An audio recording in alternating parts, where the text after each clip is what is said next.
Good morning. Bienvenidos a todos y todas. It's so good to see all of you here today, and thank you to those of us who are joining us via Zoom.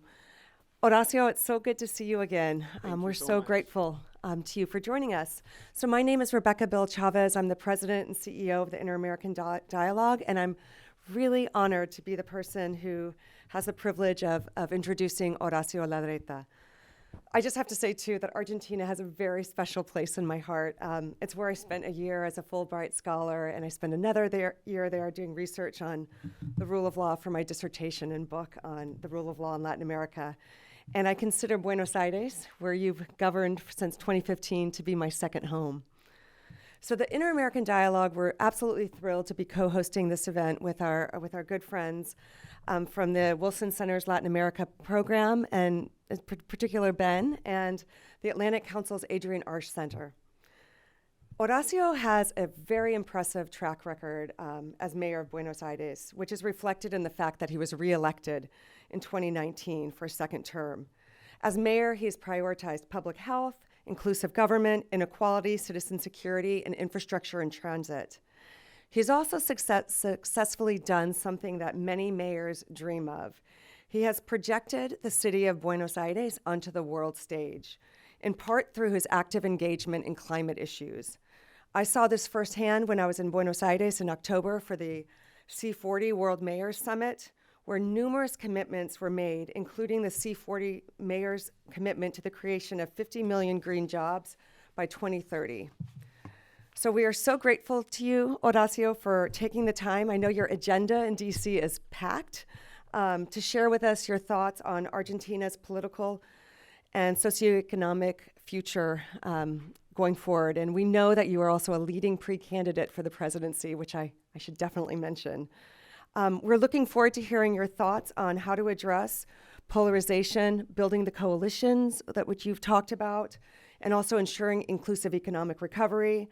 I'm certain you and Benjamin are going to discuss how Argentina can achieve sustainable growth, open up the economy, lower inflation, and regain the confidence of investors. But it's not all doom and gloom. I know that you'll also have the chance to talk about your thoughts on the opportunities, given the global demand for and the high prices for what Argentina has in abundance: lithium, energy, and agriculture. So we are so fortunate to have you with us, and I'm going to turn it over directly to Benjamin Gadan, my dear friend, acting director of the Wilson Center's Latin America project, and the force behind the Wilson Center's Argentina project, which is, I know that was, you were the brains behind that, and it's something I think we all very much appreciate. Thank you so much. Excellent. Rebecca, thank you very much. Mayor Larreta, thank you so much for being here. Thank everyone here in person in the room. Thanks for everyone joining us online for your interest. Our time is limited with the mayor, so I'm going to jump right in. Rebecca helpfully mentioned that in addition to your responsibilities in Buenos Aires as the mayor, you're a very likely and leading presidential candidate. Those of us who follow Argentina, even those who follow it only superficially, know that the country is now looking at potentially triple-digit inflation this year, a political divide known as the grieta that's deep and deepening by the day, very low foreign exchange reserves, slowing growth. It's a long list of challenges that really raises one fundamental question, which is why would anyone want to become president of Argentina right now? Good and difficult question. Thank you, Rebecca. Thank you, Ben, for the opportunity. For me, it's very important to share my views with such a prestigious audience. And difficult question. First of all, I see what Rebecca mentioned before, that the world needs what Argentina has. So we see a great opportunity. 100 years ago, we were called the grain, del granero, I don't know. The grain basket of the world. Yes, the grain basket for the world, because the world needed our grains. Well, 100 years later, we are in a quite similar position, which gives us a great opportunity at some point as a consequence of a sad situation as the war. But it is as it is, so. What do I mean? First of all, we have the lithium in the north. 56% of the total lithium in the world is in the triangle between the north of Argentina, Jujuy, Salta, Catamarca, the south of Bolivia, and the north of Chile. And there are already projects going on producing lithium. And there are many on the pipeline coming. There's a great opportunity there. Let's say the challenge is not to export lithium, but to export batteries. No? That's the value added we may need. That may be a longer trend, but the lithium is there. So first of all. Second, we have copper all over the Andes mountains. Chile exports 60 billion of minerals, mainly copper, per year. We export 3 billion with exactly in the same mountains. So it's a great opportunity there. There's a couple of very big projects going on. And then the world needs energy. Obviously, with the problems going on in Russia, Russia is not a trustable producer or provider of energy. It won't be for a long time. So our oil and gas that is in Vaca Muerta, mainly in the province of Neuquén, is the second largest, what's called non-conventional energy source in the world. No? With the shale gas and all that, we are already building the pipelines to take the gas to the south of Buenos Aires and to the ports. By next year, it will be the first tranche, the first part of the pipeline finished. And then from there, we can be exporting, if we keep building the pipeline, to the south of Brazil that need gas too. Then the next step is to build what we call the liquefaction, to transform the gas to be able to be sent in big ships to Europe mainly. That's a 5-year, $5 billion project, but already people thinking on that. Great opportunity. The third one is the food. The world needs our food, and we are one of the most efficient in terms of cost food producers in the world. So all the food industry, they have a serious study showing that in a presidential term, in 4 years, they could increase 50% the exports of food. Food grain mainly represents 70% of our exports, of total exports of Argentina. That 70% could be increased 50% in 4 years. They only need macroeconomic stability. That's what they need. That, of course, the country doesn't offer today. Another opportunity is tourism. We are in a safe part of the globe on a counter season with the richest countries. The problem is Argentina, it's not connected. I mean, if you have to fly to Buenos Aires today, it's tough and it's not cheap. No, not at all. Because we need flight connections. We need to develop many areas in the world for tourism, but there's a great opportunity there. And the fifth, let's say, engine of growth is all what we call the human capital-based industries, the talent-based industries. The first unicorns in Latin America came from Buenos Aires. Now it's more stabilized, it's more competitive, but the human capital we have in all the IT industries, the creative industries, audiovisual industries still. There are many, many people filming in Buenos Aires, not only because it's cheap, but also because the human capital. So the talent-based industries, we have a competitive advantage on that. So with all that, we see a great opportunity for Argentina. The challenge is to organize ourselves, which if you take our history of the last, let's say, 80 to 100 years, we haven't been very successful in that.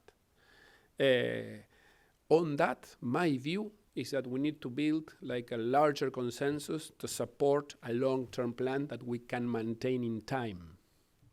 If you see the history of Argentina, each new president for the last 8 years have been more a founder that started from scratch than a president that continued what the former one did. So the challenge is to change that political dynamics in Argentina, no? With like a pendulum going back and forth, that every time they go back and forth, the situation is even worse. So we have to break that dynamics. will have like a better chance for them if you compare to the opportunity that Macri had. He took office with a fourth of the senators and a third of the deputies. It was very difficult to build the consensus from there. They were very low because we were a new party. So when he took office, the support he had in Congress was very low. We only managed at that time 5 of the 24 provinces, 5 provinces. So now we have a much stronger base. We have around today 40% of the Congress, and we have the opportunity or the challenge of winning, let's say, if you take today polls, we can win 8 to 10 provinces. That's a very different political support for the reform. And also, Mauricio had the almost impossible challenge of leaving populism without having suffered the consequences of populism. So for many people, it was difficult to understand, many people, even our voters, was difficult to understand why they should pay for energy if they hadn't paid for, I don't know, for more than a decade. Now, people are more aware of the consequences of populism. People are more aware of the crisis. So it's not that they are prepared for a big change, but at least are more aware that if we keep going on the populism approach, I mean, the consequence, people suffer it. That's why I think we have like probably comparing to the situation in 2015, like probably better, I wouldn't say easier because it's not easy at all, but a better chance of going for a transformation plan that should be led by like a development plan. We should, as I said at the beginning, we should focus on which are our, let's say, engine for development. And again, these 5 sectors have a great potential. So it's a big challenge, but there are more than enough reasons to be willing to be president for anyone in Argentina. You're very brave, but yes. The opportunities are extraordinary. But the challenge, again, the challenge is more political than economical. I want to talk about beyond some of the economics. I think you're absolutely correct. Argentina could play an enormous role in the world as an exporter of food at a time of food insecurity, as an exporter of energy at a time of energy scarcity. There was something else, though, that Argentina historically has exported, which was democratic values and the defense of human rights and democratic institutions. And I'm not certain that Argentina is still seen as a great defender of those values within Latin America or elsewhere. And this is unfortunate timing for Argentina not to be at the forefront of defending democracy within Latin America at a time of great democratic recession. We saw in Peru just yesterday an attempt at an autogolpe of a president looking to dissolve the Congress to maintain himself in power. We've seen troubling trends in Guatemala and El Salvador, not to speak of Cuba and Venezuela, Nicaragua, and other challenges. It would seem to be a perfect moment for Argentina to be communicating the very hard-earned lessons from its very recent and difficult history with repressive military rule. And yet, again, I don't always hear a consistent voice from Argentina on those issues. I wonder if you were president, how you would see that particular role for Argentina. Well, I think that Argentina is a good example of defending democracy in the last 40 years. Even suffering economic crisis, much worse than probably Venezuela could be comparable, but any other country in Latin America, we have 2 hyperinflations, we have a hyper recession, 2002, and democracy was not was not questioned. Nobody thought nothing different than democracy, even in extreme situations. You know, the drop in GDP in 2002 was the largest ever in the world for a country without a war. Only exceeded by Venezuela some years later. But at that time, it was an extreme situation, and even with the leaving of De La Rúa, I mean, we managed we managed it institutionally. As the Constitution said, and democracy was not under doubt at all in Argentina. That's an asset, really, and it's very consolidated. That doesn't mean that institutionally we have a lot to improve. But in terms of defending democracy, I think I'm proud of that. I'm proud of that for Argentina. And what I agree with you is that our message to the rest of Latin America has been, let's say, at least contradictory. Not to say more than that, but at least contradictory. We were not clear on we should be defending democracy, we should be defending human rights in cases with the name, like in Venezuela, like in Nicaragua, like in Cuba. We should be very clear on that. And Argentina, it's been extremely clear during government of Mauricio Macri, but then if you take the last 20 years, the other periods were not clear enough.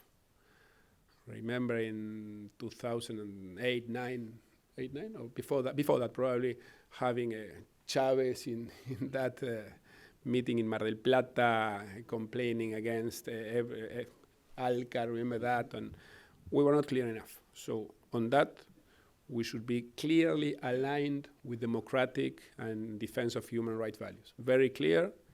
And on that, we have to coordinate our position with many other American countries, like this country, which are clear on this. And also, to go even further from that, in all, let's say, security issues, on the fight against the narcos, or again, of course, on defending human rights, we should have let's say, a stronger coordination with countries that follow the same values. We should be clear on that. We were not clear enough, for example, on our position with Russia and war with Ukraine. It took many weeks to the government to be clear enough on that. So on that things, we cannot doubt a second. We have to put it very clear where we're standing. That I think that's a change. So Argentina needs to give us, we need a shock of confidence on the economic side. In our international position, the same. We need to give a shock of credibility. We have to continue the very good job that Mauricio Macri did in terms of reinstalling Argentina in the world, where we have probably the strawberry of the cake, no? the big event with the G20 in Buenos Aires. But the G20 was a consequence of a very good work that we can continue. We can continue. We should continue that work. For example, reestablishing our relationship with Brazil. Brazil is our main trade partner. The president of Argentina didn't meet with Brazilian president for the last presidential period. Didn't meet even once with Brazil, our main commercial partner. We should recover our emphasis for the European Union Mercosur agreement. That will be very important for us. We should continue our try to enter the OECD. That would be another very, very good signal for the world. There are things that are there that we should pursue in our, let's say, shock of confidence we need to give to the world. In some ways, restoring Argentina's principled foreign policy on issues like Nicaragua, Venezuela, Cuba is relatively easy. The economic links are not very strong. The importance for Argentina commercially is minimal. I'm thinking of another economic partner of Argentina that arguably there's a misalignment as well on democratic values. This is, of course, China, which is menacing democratic Taiwan, which has quashed democratic institutions in Hong Kong, which, of course, represses dissent internally, and yet is an essential economic partner for Argentina. How do you manage? It's the second largest. The second largest partner. So it's difficult for any country, of course, mine included, to maintain a consistent policy based in these democratic values. But I wonder how you would navigate both the misalignment of democratic values between Argentina and China, and also the relationship with the United States and Argentina, and the tensions between the United States and China. So all of the complexities of that important partnership. First of all, if we rebuild with the state a very, let's say, honest dialogue, that helps a lot. Because as you say, you or the Americans understand that we need to trade with China and to sell them anything we can. If we can double export to China, we will do it. Of course, it's even better if we can diversify our markets. Today, for example, the fourth or fifth market for Argentina is Vietnam. Something you wouldn't say 20 years ago that Vietnam could be, India. So part of our food is we are selling to Vietnam, to India, to Indonesia. So there are other markets we should work on diversifying. But in any case, China will be a very important market for us too.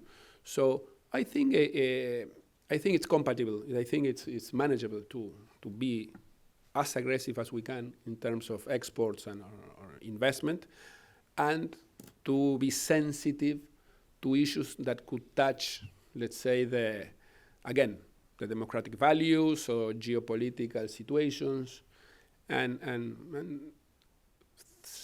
some things I've been talking in the meeting I had in here these days is about that, how to manage sensitive issues. And the first thing is with frank dialogue. I mean, we should be very clear on that. We should stop with this idea of telling anyone what they want to hear. Maybe if you permit me to list some of what I could guess are those sensitive issues. We will make the same list. Okay, but please, I mean, the Chinese space complex run by the People's Liberation Army, Neuquén, concerns about a Ushuaia logistical facility, Huawei building 5G telecommunications infrastructure, nuclear, civilian power plants also to be built by China, potentially the Chinese Air Force selling fighter jets to Argentina. It's a list of concerns that it's pretty extensive and Yes. quite serious, as I'm sure you heard in your visits in Washington. Well, exactly the same list, and it's the same list I brought when I came here. I know that those are the issues. Yeah. On that, let me say, all those have, let's say, a geopolitical or security concern, but also they have an economical impact. Mm-hmm. So my position would be, okay, let's bring another alternative. For the south of Argentina, for Tierra del Fuego, to be like a logistics center that supplies all the Antarctic bases is an economical, let's say, opportunity. It's an incredible economical opportunity. Well, my view would say, I know the sensitivity it has. Let's bring another alternative. The alternative should not be not to do anything. Okay? So on that, let's be open, let's be frank on our dialogue, and let's see if we can have an alternative that gives the same economical development without, let's say, the security sensitive that it would be if it's managed only by China. So let's see alternative. The 5G, as you mentioned, it's obvious that we need a 5G network in Argentina as good and as fast as it can be. Well, let's see alternatives. The alternative cannot be not to have a 5G. Could be, well, let's see what other companies can offer. And I think it's compatible to promote economic development, keeping or being aligned with democratic values. But it all starts from having a honest and a confident dialogue. And let's put everything on the table. You can say, well, we are worried about this. Well, we need this. Let's talk. My view is that we didn't have, only could be on Macri's. Let's set aside the 4 years of Mauricio Macri. But if you take the last 20 years, we haven't had such a clear and honest dialogue, putting everything on the table to compatibilize interests. Being clear that my view is we need to be aligned on democratic and human right values. That's our position. Our position, regardless of our relationship. We believe on that, period. Saying that, let's try to align interests too. Okay? Let's talk beyond China about the U.S. Argentina relationship, which is of deep interest, of course, to us here at the Wilson Center and in our peer institutions and partners, but of course to you as well. There have been moments in Argentine history where this relationship has been distant, sometimes even tense, and a view under past governments that Argentina would benefit from a smaller role for the United States in the Western Hemisphere, a greater focus on South-South relationships, on institutions like CELAC and UNASUR that exclude the United States, and that the United States' influence in Latin America should be balanced by other powers, including China. I wonder if that's how you see U.S.-Argentine relationships and the U.S. role in the Western Hemisphere. No, I see that the United States have been and has to be one of our main partners in the world. There's no doubt for that, without any prejudice and without ideological blocks. No, my view is that the responsibility of whoever is president is to bring development to the country as much as they can, and not to play with that for internal politics. Of course, as someone would say here, all politics is local, someone would say here. But again, you cannot decide your foreign policy because of internal politics, as the example I gave you before, that the president of Argentina didn't meet even once with Brazilian, even once. Probably in that case, Brazilian's president was also doing internal politics with that, but that's not our question, our problem. So again, we should set aside any prejudice, any ideology on that, and with that, cannot be any doubt that the benefit for Argentina historically and for our future with the relationship with the United States, even more with what I said before, our alignment with democratic and taking care of human rights values. So on that, my view is that any international institution that set aside the states cannot be an objective for that. I mean, I don't believe, I would say we should be participating in any one, everything adds up. But again, positions like CELAC, were clearly are, let's say, against the states. I don't believe in that. I don't believe in that. There are already enough international institutions to try to invent more just to play with ideology, with internal politics. I want to return to... I was clear enough. No, absolutely. I mean, if you want to be even more clear, we'd be eager to hear how you would engage with CELAC. No, I don't believe on those things. Doesn't mean that we have to leave that. Probably not as extreme, but it cannot be the priority for our foreign policy. Definitely cannot be a priority. And the Organization of American States? I think it's a responsibility for anyone being president. Cannot be either mine or someone else. For a president, responsibility is that the foreign policy bring as much as development as we have. And again, it's obvious that relationship with America helps a lot on that. I want to return to something you said earlier. I generally agree that Argentina's democratic institutions have been quite strong and remarkably resilient, given the repeated crises that you listed earlier. And yet, the president of Argentina at this moment has described the Argentine judicial system as co-opted by ideological influences, as controlled by the deep state. This is, of course, in response to the criminal conviction of the vice president of Argentina, who has also accused the judiciary of lacking independence, of lacking credibility. This would seem to create a pretty severe strain on the legitimacy of a core part of the Argentine democratic system, and also raise questions about how you could attract investment to a country where the president of that country has no confidence in the independence and effectiveness of the courts. So I wonder if you could talk a bit about the criminal conviction of the vice president, the reaction of her supporters, the president, and what it means for Argentine democracy, the investment climate, and its future. Let's say the optimistic view of all these processes, even with the president saying all that it's not that he started saying that yesterday after the prosecution of the vice president, but he's been saying that for long, and she too. And even with that, nothing changes on the judiciary. So they keep independence, even with the president saying as strong and as extreme things as he says. I mean, institutions keep working.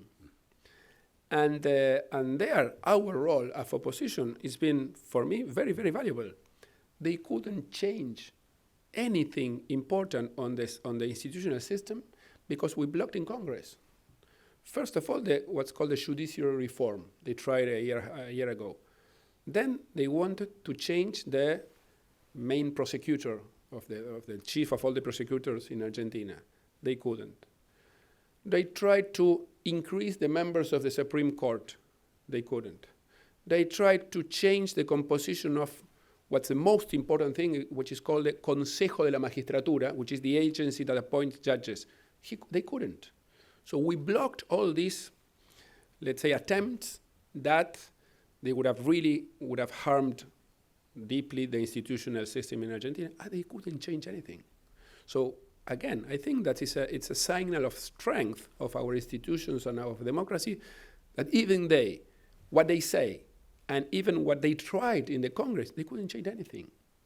So I think that, probably I'm looking for a too optimistic view of this, but even with all that, they didn't change anything. So, which is also true, as I'm optimistic on that, I'm more pessimistic on agreeing with you that, well, nobody seriously would invest in Argentina with the president saying what he says. Well, but his term ends in 1 year. So that will change. That definitely will change. As for today, it's obvious, I agree with you. But thinking on a longer term, institutions prove to be very, very stable and strong. And this example is another example of that. I'm going to ask one final regional question, and then I'm going to invite a colleague from the Atlantic Council, our co-sponsor today, to provide some concluding remarks. And that's about just the general political fragility and uncertainty in Latin America right now, and what it means for the region, what it means for relationships within the region. You've seen incumbents losing nearly every election in recent years. You've seen the estallido social in Chile in 2019, and rioting and protests in Colombia and Ecuador and elsewhere.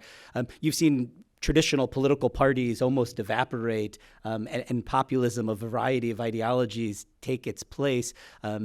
You saw what occurred yesterday in Peru, but after a year of uncertainty and clashes between the president and the Congress, is there any end in sight to the challenges to institutionality in Latin America?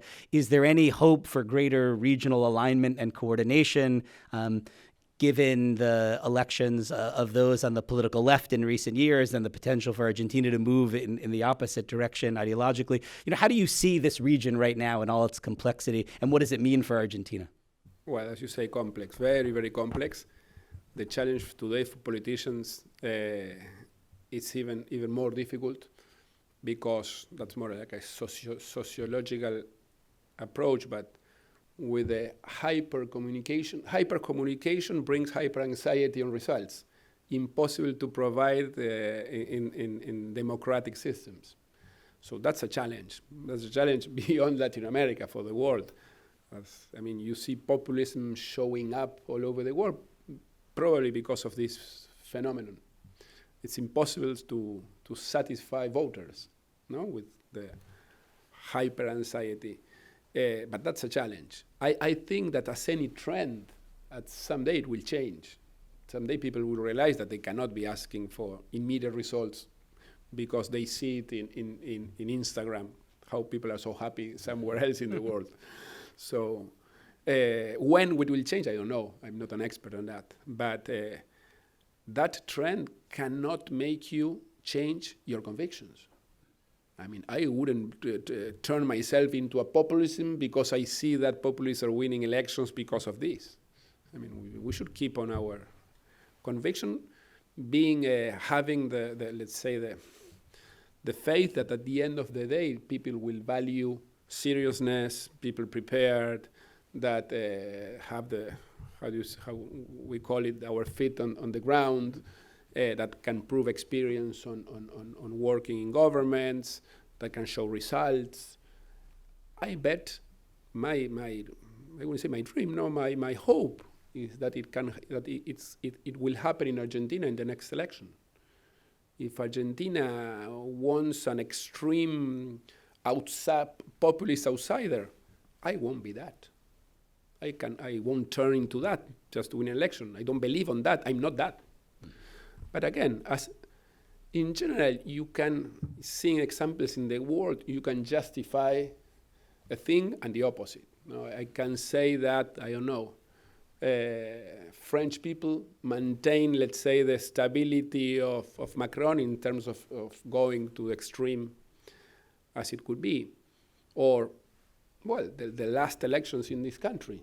It's another proof that at the end of the day, in some point in the back of the mind of people, prefer more stable positions than extremes.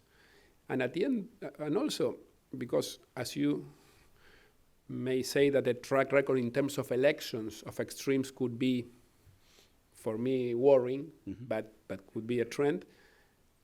When you see the results in government, well, the trend for the extremes is not very optimistic.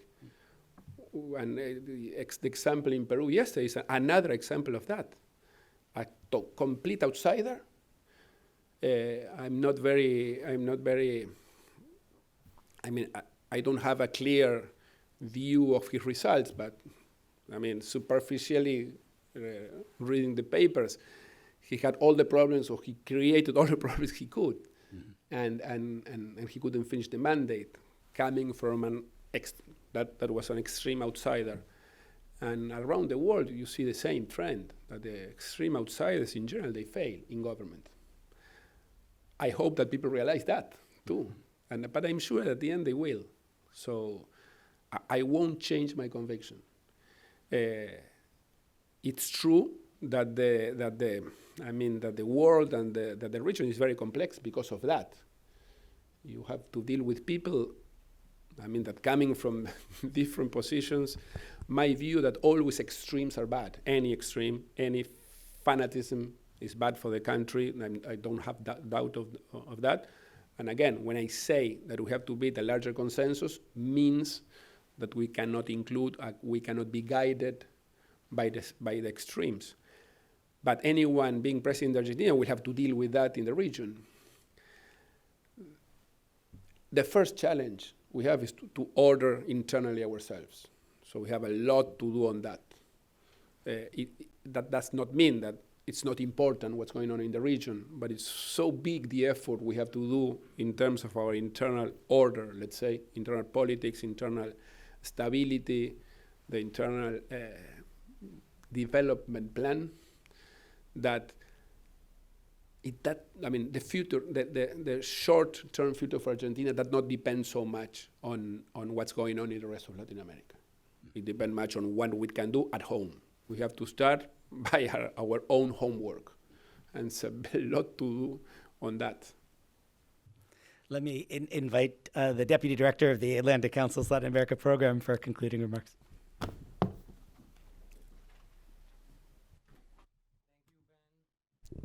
And thank you to the Wilson Center for hosting this interesting conversation and event. Thank you also, Mayor Larreta, for sharing your vision, experiences, and insights with us today. It was a pleasure to hear your reflections and plan for the road ahead in Buenos Aires and Argentina more broadly. For the United States, and specifically for this city, Washington, D.C., is critical to further engage and hear diverse perspectives from the ground, and of course expanding connections with diverse actors across parties. Overall, at a time where the region, as the conversation today shown, is facing so many political challenges and changes, I think it's important and resonates with this city, the policy contrast you bring, expressing your priorities as mayor first, ranging from public health to combating inequality to the environment and some national engagement. These topics will continue to shape the global future. Against the backdrop, you highlighted the economic volatility and political polarization, always from the perspective of finding solutions, finding and promoting political consensus that will be more pressing priority than ever to maintain, as you said, political stability and prosperity in Argentina. Our collective mandate here is to elevate the importance and immense range of opportunities that Latin America and the Caribbean present for the future of the United States, and of course vice versa, while being as diverse and as inclusive as possible. But I have to say that the fact that 3 think tanks joined efforts to have this conversation and to host you speaks to the interest and appetite for fresh and forward-thinking ideas and perspectives. On the other hand, at the Atlantic Council, we look forward to continue partnering with the current Argentinian government to continue elevating Latin America in the global context amidst Spain's presidency of the European Union at next year's CELAC EU Summit that will bring a lot of new opportunities for the region as well. Beyond today's event, we look forward to continue collaborating with you and your team on common priorities for Argentina and the region. I'd like to thank Ben Gedean again and the Wilson Center for organizing this event. Of course, to Rebecca Vilchavez from the Inter-American Dialogue for their continued partnership and collaboration. It is always a pleasure to work with them as we jointly seek to continue elevating the profile of new leaders from Latin America here in the U.S. To our studio and our virtual audience, thank you for joining us. We look forward to seeing you soon. Thank you. Excellent. Thank you, everyone. Well, thank you very much, Ben, Rebecca, Jason. This is a good example of what we should do in Argentina, which is a joining effort. So thank you for giving me the opportunity. Again, let's keep working together. There's a lot to do in Argentina, so anything you can help, being the so prestigious think tanks, I value very much what you do. So thank you very much for the opportunity. Come and take a photograph.